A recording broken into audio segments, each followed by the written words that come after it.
Ebrahim Raisi ছিলেন ইরানের সর্বোচ্চ নেতা আয়াতুল্লাহ আলী খামেনির ঘনিষ্ঠ এক কট্টরপন্থী ধর্মীয় নেতা। চলতি বছর ১৯ মে হেলিকপ্টার দুর্ঘটনায় তিনি মারা গেলে ইরানে অনুষ্ঠিত হয় প্রেসিডেন্ট নির্বাচন।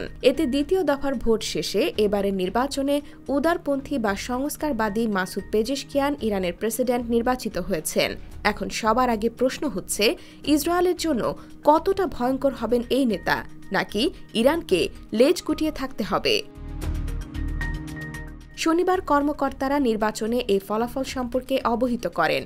কে কতটা ভোট পেয়েছেন তা এখনও জানা যায়নি। দুই প্রতিদ্বন্দ্বীর মধ্যে কট্টরপন্থী সাইদ জালিলি ইরানের পারমাণবিক কর্মসূচি নিয়ে পশ্চিমাদের সঙ্গে সাবেক একজন মধ্যস্থতাকারী। অন্যদিকে পেজেশকিয়ান হার্টের একজন সার্জন এবং সংস্কারবাদী রাজনীতিক। তিনি ২০০১ থেকে ২০০৫ সাল পর্যন্ত স্বাস্থ্যমন্ত্রীর দায়িত্ব পালন করেন।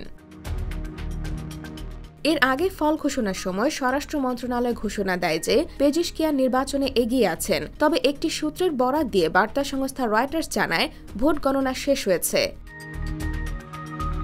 এতে বলা হয়েছে, সাইদ জালিলির চেয়ে প্রায় ৩০ লাখ ভোটে এগিয়ে আছেন পেজেশকিয়ান। এছাড়া তেহরানের রাষ্ট্রীয় টিভিতে বলা হয়, পোলিং স্টেশনগুলো বৃহস্পতিবার স্থানীয় সময় সকাল ৮টায় খুলে দেওয়া হয়। মধ্যরাত অবধি তা খোলা ছিল। পুরো দেশে প্রায় ৬০,০০০ ভোট কেন্দ্র খোলা হয়েছিল। দেশটির জনসংখ্যা ৮.৫ কোটি। এর মধ্যে কমপক্ষে ৬,১০,০০,০০০ বৈধ ভোটাররা নিজেদের ভোটাধিকার প্রয়োগ করেছেন।